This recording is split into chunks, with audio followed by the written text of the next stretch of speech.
ম্যাচে তো 335 রান তুলেছিলেন আপনারা, এইখানে কেমন এক্সপেক্ট করছেন? দেখেন এখন তো খেলা শুরু হয়নি, শুরু হওয়ার পরে বোঝা যাবে। এক এক দিন এক এক উইকেটের বিহেভিয়ার থাকতে পারে। সো আশা করা যায় এখানে রান হবে, কারণ হলো রাজশাহী বগুড়া অলওয়েজ কিন্তু স্কোরিং হয়। সো আশা করা যায়। মুস্তাফিজের ওই ভ্যারিয়েশনটাতে মুস্তাফিজ কি নিজে ট্রাই করছেন, ভালো পারছেন, আপনারা ট্রাই করে এখনো আয়ত্ত করার বিষয়টা কতদূর এসছে? দেখেন উনি ট্রাই করতেছে, আমরাও ট্রাই করতেছি। সো দেখা যাক, পারফেকশনটা যত করতে পারবো তত ভালো লাগবে। মুস্তাফিজের এসছে পারফেকশন? বুঝিনি। মুস্তাফিজের বোলিংয়ে কি ওই পারফেকশনটা আসছে?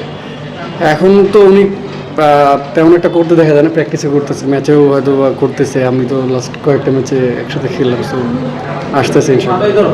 কারণ আপনার খুব ক্লোজ এবং ছোট ভাইয়ের মতো আসলে আপনি, আপনারা কোচও একজনই ছিল।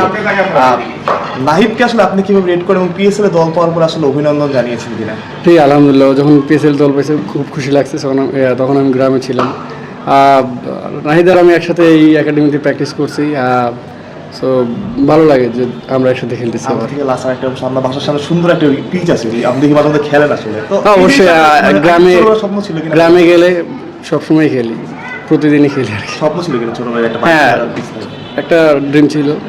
তারপর আব্বা বললো যেরকম একটা যদি বাসা বানাম, তো বাসা বানাইলাম। তারপরে আর কি আমার একটা ড্রিম ছিল যে উইকেট থাকবে, একটা বাগান থাকবে। তো আলহামদুলিল্লাহ আচ্ছা, তো এটা পার্টিকুলার কাজ করেছেন কিনা বা কথা বলছেন? বিফোর দ্য বিপিএল আমি কিছু কাজ করেছিলাম, আলহামদুলিল্লাহ বিপিএল এর সাথে সাকসেস আলহামদুলিল্লাহ আসছে। তো ওইভাবে কাজ করতেছি, দেখা যাক এখন কতদিন এই সাকসেসটা আসতে থাকে। আপনাদের সাথে মুস্তাফিজুর রহমান খেলেন আসলে, তিনি অনেক বড়, অনেক কঠিন সময় আসলে অনেক চিল থাকেন, অনেক মানে সমস্ত হাসি খুশি থাকেন, কোনো চিন্তা করেন না। এই জিনিসটা আসলে মোটিভেশন হিসেবে কাজ করে কিনা? মুস্তাফিজ অ্যাজ এ টিমমেট আপনি মুস্তাফিজকে কীভাবে দেখেন? হ্যাঁ অবশ্যই, উনি শুধু আমি না, আমাদের টিমের সবাই ওনাকে খুবই মানে উনি সবাইকে এনজয় মানে মজা দিয়ে রাখে। সো যখন টাফ সময় আসে উনি আমাদেরকে বলারদের সবাইকে সাহায্য করে, পাশে থেকে কথা বলার চেষ্টা করে ম্যাচের বাইরে সব সময়। নাহিদ এখানেই প্র্যাকটিস করে উঠে এসেছেন, সেখানে আবার রাজশাহীতে খেলতে এলেন।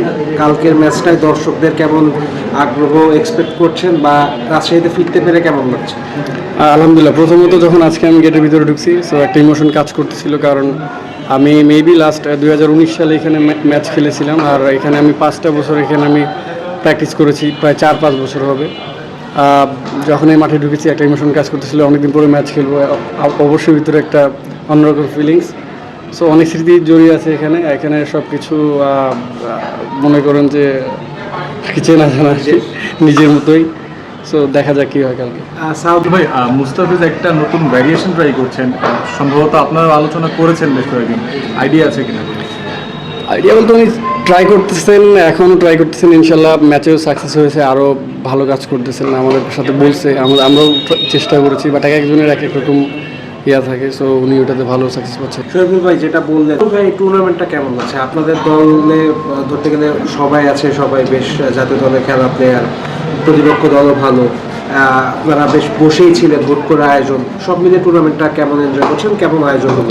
হ্যাঁ অবশ্যই খুব ভালো লাগতেছে যে আমরা অনেক দিন পরে ঢাকার বাইরে ম্যাচ খেলতেছি, আবার লম্বা একটা ফরম্যাট, ওডিআই ফরম্যাটের জন্য সবাই খেলতেছি। সো উইকেটগুলো এইসব গ্রাউন্ডে উইকেটগুলো অনেক ভালো, এনজয় করতেছি।